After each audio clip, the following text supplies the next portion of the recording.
Hello and welcome to another exciting edition of Cracking the Rich Code, the podcast. I'm your guest, John Verico, and I'm your host, John Verico. But the guest is the most important person. And my guest today is very, very special. And I know I say that all the time, but it's true. It's true all the time too. So, just live with it. My guest today is Dr. Susy Best, and she is an executive leadership coach, an internationally recognized motivational speaker, and a doctor of psychology. And that always gets me a little nervous because I'm worried that she's going to psychoanalyze the things that come out of my mouth. No, just kidding. You're going to love Dr. Best. And so just let me bring her on so you can be just as delighted as I am to have her on the show. Good morning, Dr. Best. How are you?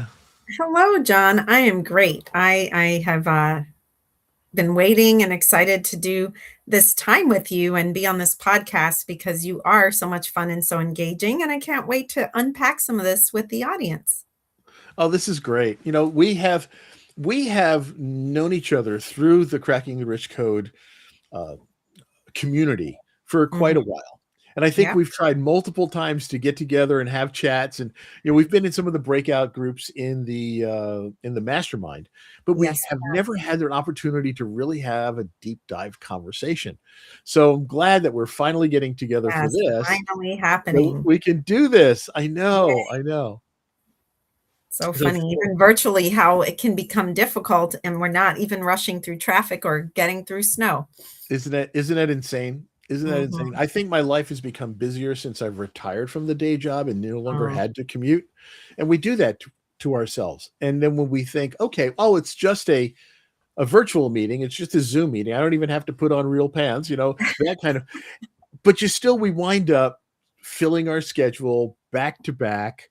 yeah. And it just gets insane. I know when I first retired, I was too busy to even take a lunch break. Mm, And so, we good. do that to ourselves. We do. So let's talk a little bit about that, and I'm going to call you Dr. Susie, if that's okay. That's great. Because I want to definitely give props to, the fact that you went through the whole process and that you are a doctor of psychology. Well, thank you, Um, John. yeah, we have to acknowledge people's expertise. Absolutely. And I admire you for it. If there was ever a field that I wanted to delve into, it probably Mhm. would have been either psychology. I know I did minor in sociology. Well, there you go. That's I, related. yeah, because I love people and I love trying to understand people. Mhm. And you have a real specialty in that area. Obviously, I mean, you focus on trauma and grief and loss and transition and relationships. And so, kind of coming in a little bit sideways from how we started our conversation, what does Right. that do to people's lives when we make ourselves so busy? Yeah, that's a really good question. I think most of us actually know what happens, right? When we're so busy, that word busy, it creates a lot of, I think, excuse and space all at the same time because it can create competition. Oh, well, you're so busy. I'm so busy. My life is so full. I rather the words full. But when we're so busy, we don't end up having time often for the things that matter most to us. Because when we even dissect that word busy, what that's like the point getting from point A to B, not the actual like what happens once you're there. And Ooh, that's so good. it might I be created an acronym for busy, by the way. right there. That's true.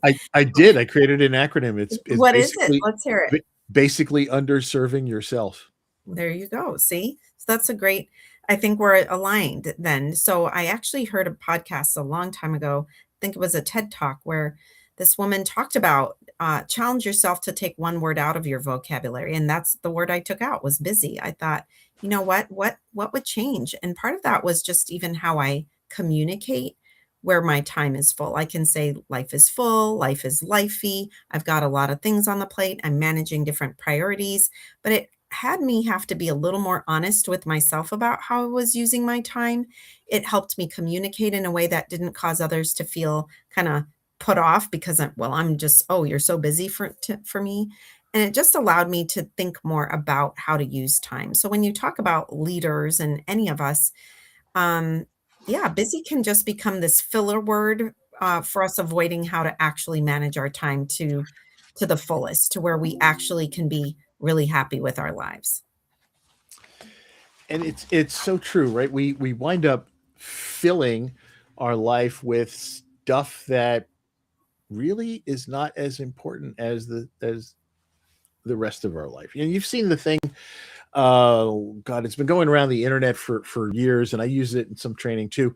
They take that jar, they put the big Mhm. rocks in there, Yep.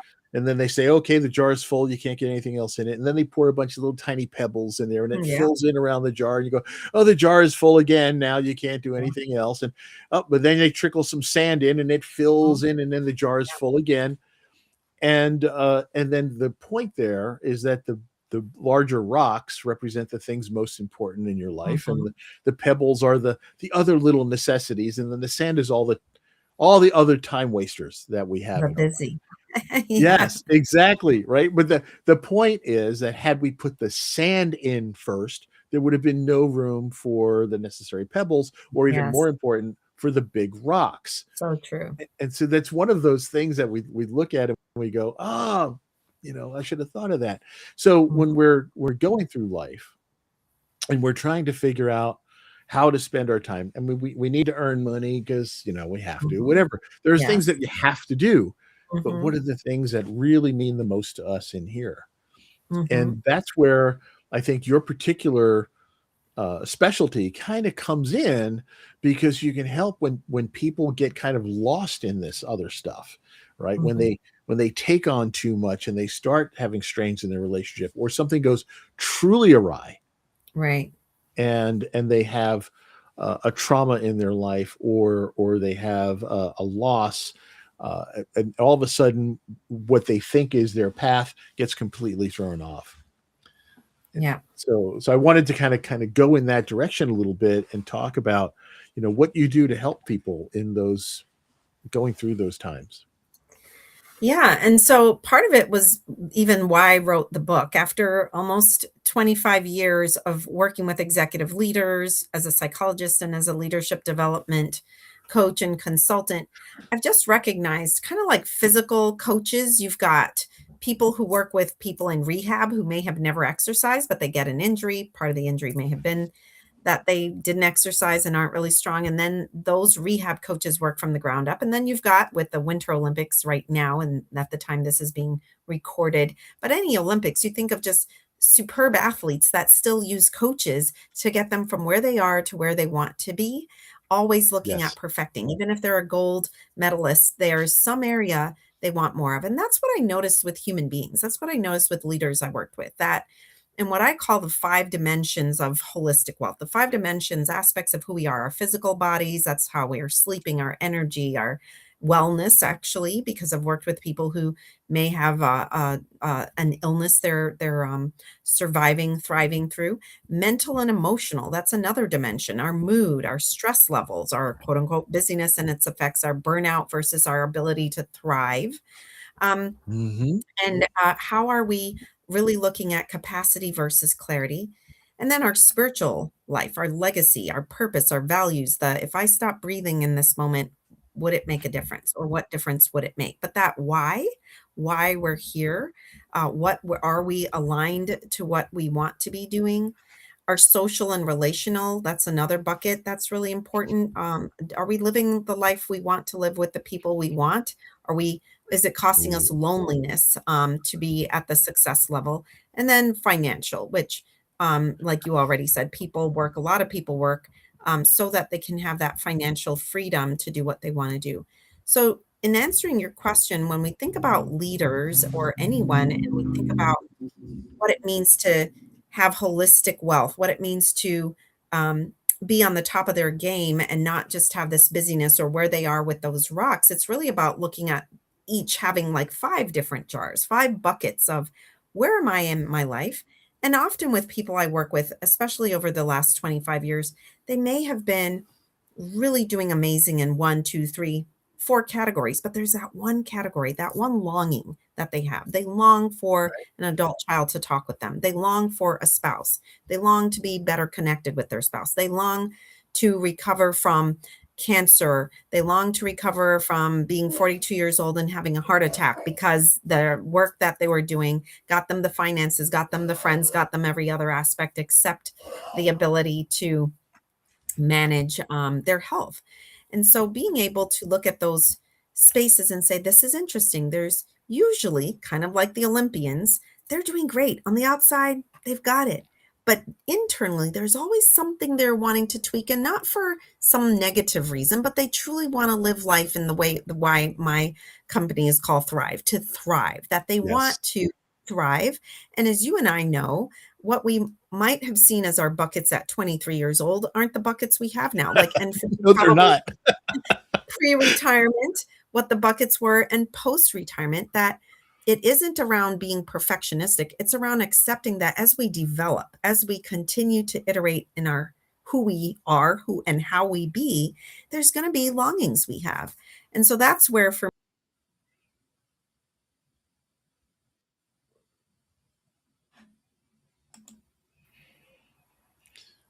Oh, we had a little internet glitch there, yeah. but you're back. So let's go ahead and continue. Yeah, so I was talking about the seven habits come out of looking at what would be a way to formulaically create a space that no matter what bucket somebody's coming to me or anyone for, if they followed these seven habits, they could increase their quotient in that bucket. And that's what really excited me about the opportunity, and what has excited me since writing the chapter, being able to really utilize these seven habits to allow people to live the life they most desire, to have the most purpose and abundance in how to live life on purpose. We're all here for a purpose, but living it on purpose is how we get there. Oh, I like that, on purpose. Great. So let's talk a little bit about those seven habits. Mhm. Yeah, Well, let's when I give a wrote, hint. We want people to read the chapter, but let's give them a hint of what these seven habits are, and also kind of what how you learned about these. yes. So with again those 25 years of just looking at first, wow, there's these some, different research cuts this different aspects of ourselves differently, but I found the five buckets were pretty all encompassing of that: body, mind, spirit, relationships, and finances.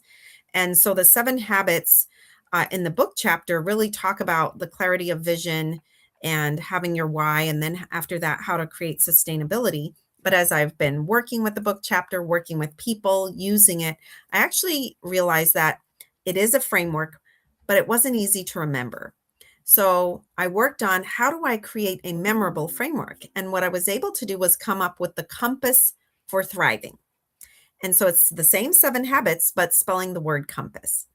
And so that Ooh. first habit is the C of clarity, which is our vision. What is it that I want? So again, if I were to pick one for you, John is retired, so I might pick.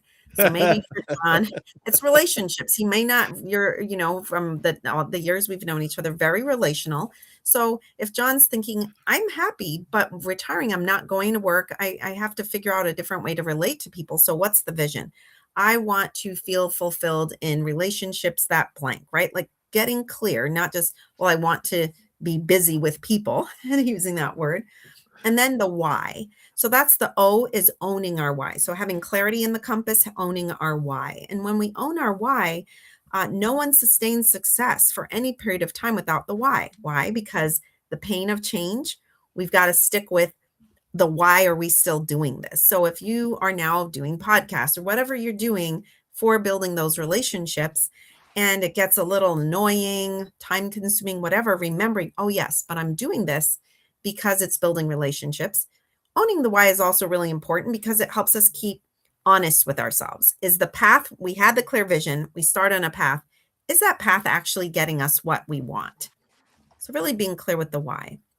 And then the M, and you can feel free to ask me about any. So the C for clarity, the O for owning our why, the M for mindful self-awareness. And that for me, as a psychologist, as a coach and consultant, self-awareness is so key to most of what happens in our lives. The way we show up, understanding our triggers, our patterns, our blind spots, Right. and our strengths. What's our brilliance? When we walk in the room or we're in a space, how does that help create a multiplier effect just by our presence. So I love that ability to have that mindful self-awareness, because going back to the bucket, it'll also help us know what is going to be our trigger that might pull us back. What might be the things that how we get in our own way of achieving that increase in the bucket that we want, and what about us may have gotten us where we are. So again, picking on the example I used with you, your retirement wasn't a bad thing at all, but the self-awareness might be, wow, I really need to be connected to people outside of my home space.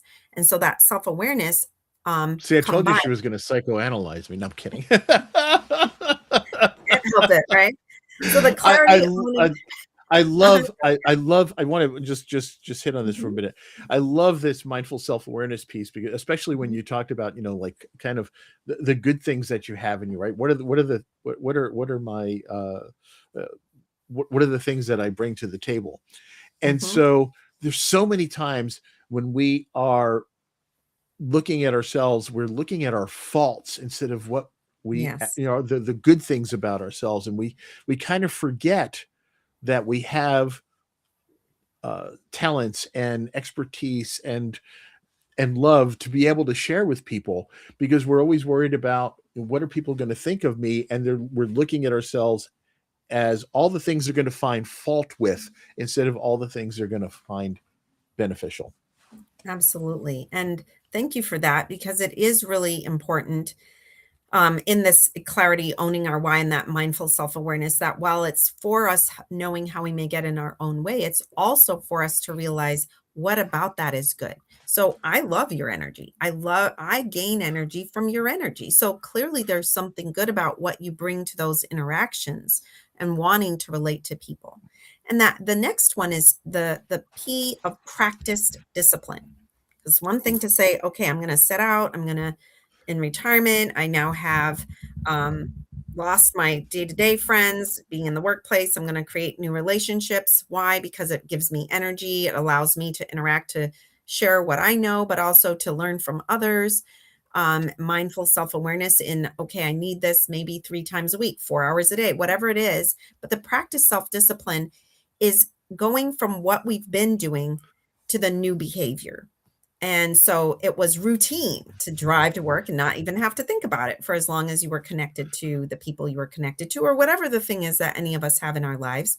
What Hmm. got us to where we are isn't going to get us to that next place. So we've got to have the discipline to create new habit, to create a routine that can become habit, to set boundaries, to prepare people that we're going to be doing something different, and then to have consistency, to do it day in and day out. Recently, not so recently now, but a few years ago, I like running. I call it jogging at this point. But I realized that as I age, I needed to shift how I run from heel to toe to on my toes. Like every research and my running coach said, you're going to need to run on your toes. Well, I'd spent 20 plus years running heel to toe. So I had to especially do this one because it was not, I already ran. I had the discipline of running, but I had to choose to pay attention to my running in a way I hadn't done for 20 years and run on my toes.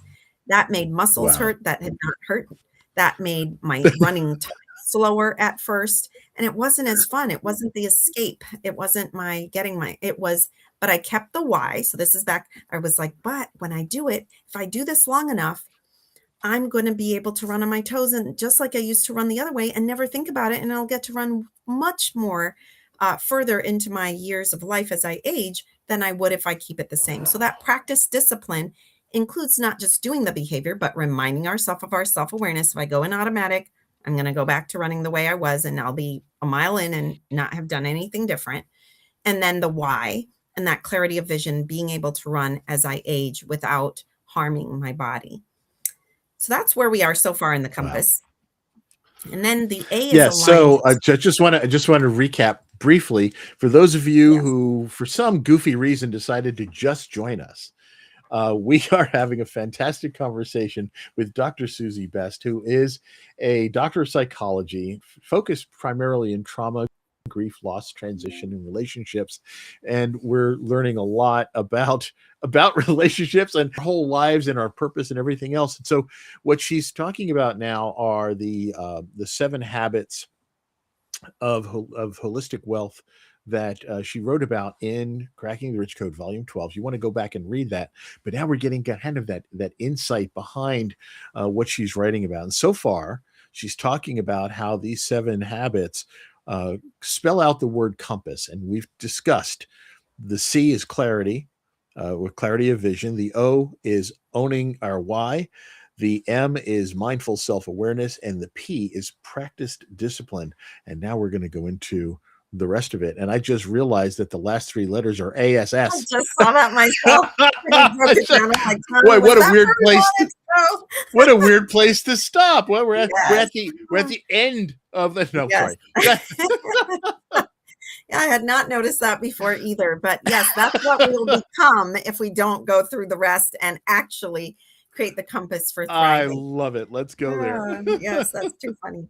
So the A is for aligned strategy, and that's more having a strategy, the how. So whether in your example that I was giving of wanting to relate, being a relational person, going from retirement into how will I build that relationship bucket? For me, it was the physical bucket of how do I run in a way that's going to allow me to do something I love for many, many, many more years. Either way, we then want to have strength in that aligned strategy of the what do we need to do? What kind of time is this going to take? How much energy is it going to take? What kind of priority do we have to have? And what do we need to value to do it? And so that's just where that's kind of where practice discipline is kind of where you start, but now you're getting into really honing in on the strategy of what's working and what's not. So you may find 2 hours out at Starbucks is not enough. I got to get out and be about more often. I might find, giving myself a pass, which is what I did. I would run only my last half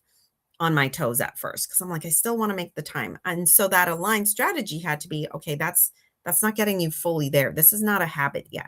So the aligned strategy was really then doing shorter runs only on my toes until that was what I could tolerate. The soreness went away, those muscles Mhm. got built differently, and then I could start to strengthen the time. So that strategic way of being is helpful. The other strategy I did for myself was look at really good runners. I actually, as I was out on the lake path in Chicago, downtown Chicago, 18 miles of lake path, lakefront, just really looking at runners who were looking like real runners, not joggers, and how they were running. So that aligned strategy helped.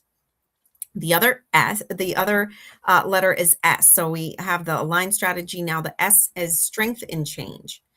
So how do we make sure change is just not prohibitive? Because for many of us, we start off, I mean, right now for us, we're moving through another year and people start most years with some intention, some New Year's habit they want to call, a resolution they may call it. And by the time the first month goes by, they're not really doing much of it. And so what does the strength in change mean? And change doesn't need to break us, but rigidity does. And so often, if we're like, okay, well, you said I have to have clarity on my why, be mindful of my self awareness. I'm self aware. These are my triggers. This is my habit. And I have to be disciplined and have to have the strategy.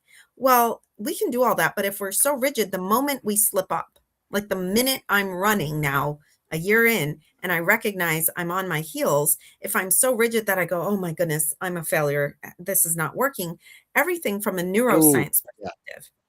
And this is what I teach leaders a lot. Like the neuroscience, as a psychologist doing leadership work, part of the strength I bring is the neuroscience, is then we bring all of our emotion and our energy down. And we see ourselves as a failure, kind of like you talked about earlier, instead of the strength we're bringing. Like, look at me, I've done it for a year. Look at how well Right. I've done it. Look at how I'm not even sore anymore. Wow, it took a year for this to happen. Our automatic brain for most of us goes like, oh my goodness, look at that. How could you do this after a year? What's happening? Yep. Or Oh, yeah. Mhm. Mhm. Go for it.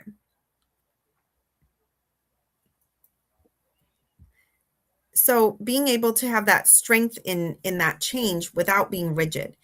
Our world is filled with uncertainty, filled with ways that we can't predict. So we've got to be flexible. We've got to be kind to ourselves. We've got to use that L word of love for ourselves. That when things get hard, when we don't follow the compass method, when we fall back on the habit we really want, we offer ourselves the love of grace to say, okay, Let me go back up to self-awareness and maybe think about, how did this happen? How did I get here? What was I needing? What wasn't I giving myself? And so for me, what I noticed was, it was when I was running uphill or downhill, because Chicago's really flat. So if I noticed, oh, well, it's usually then when I'm in a different environment. So I don't know the area. I'm running in ways that I'm not used to. And so I'm regressing to something I did for 20 years, not for what I had done for a year. So that's a very Right. different space Go back than into the going. old habit because that's the comfort area. Exactly. Yeah. Exactly. Yeah. And so but doing it with grace. So in your case, if you find you're like reaching out to everybody at work to the point they're like, man, is there not? And I'm not saying John does this, by the way, just teasing him. But if it's like, dude, No, it's true. I we're did. I good. did for the longest time. And That's something funny. like they would reach out and go, John, when we were here and then this happened, what did you do for that? I'm like, oh, well, I did this. And okay, great, thanks. But it was a lot of that back and forth for that first year. Boy, it was hard to let go of those Mhm. relationships that we had on a daily basis. Yeah. Absolutely. That's long-term You're reading me relationship. like a book, Susie. You really are. Well, just I know how much you care, John. It's very it just oozes out of you. And that last S in the compass is sustainable success. And that's where it all wraps in. Like, it's one thing to start the change, it's one thing to get into it, but how does it become so habitual we don't really regress back? So for me, the minute I start running uphill, downhill, dirt road, pavement, it's on my toes, because we just use those others, um, the compass, more often to thrive. So just keep getting clear. Keep getting clear. This is what's healthy for me. I love how I feel when I run. And now that it's been a few years, it's like even more concretized. Owning that why, yay. And then experiencing it. When you're able to experience beauty like these podcasts, knowing that you're getting people's vision out there, you're connecting with people, you're bringing out the best in them, you're getting connection yourself, great conversations, then it just kind of feeds on itself. And that self-awareness of, ooh, I like this. I like the change I brought about in my life. It makes the discipline easier. So we've got that clarity, that owning our why, the mindful self-awareness of how good it feels. Discipline becomes easier because we now realize the why, and we recognize how good it feels. And the aligned strategy, we will always tweak. I think just like a real compass, we kind of go off a little bit and life happens. So we've got to get back in alignment with, okay, maybe running, I've slipped a little. Let me see if I need to tweak that, or how do we want to just keep it aligned? And then strength in change is just us continuing to understand that grace, and that sustainable success comes from all of it. So it's that wrap up of the long-term thinking of recovery, renewal, and getting back again. So that's that compass of change. I love it. I love it.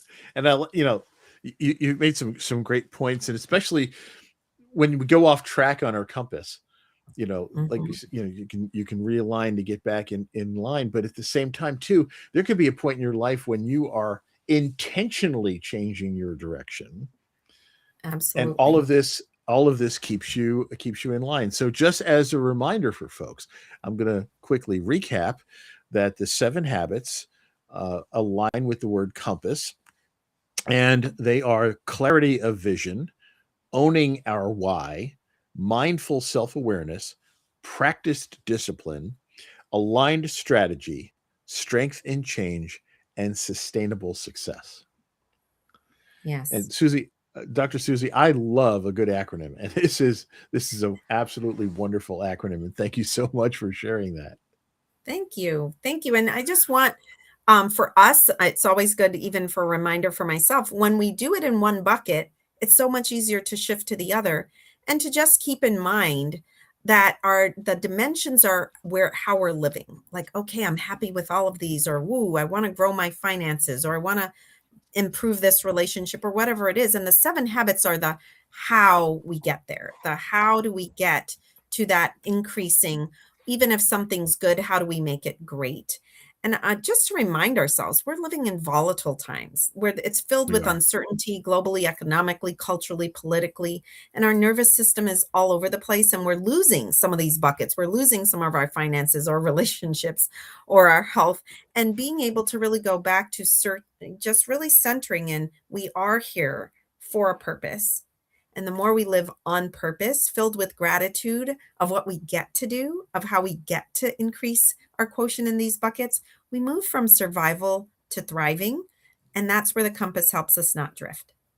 Thank you, John. Boom. That is mic drop right there, Dr. Susy. And folks, now you know why I love doing this podcast is because I get to get all these wonderful elements of wisdom here. Just to go back, the 5 buckets that you talk about, the 5 buckets of our life is body, mind, spirit, relationship, and financial, correct? Absolutely. You got an A Mhm. plus today, John. You're on point.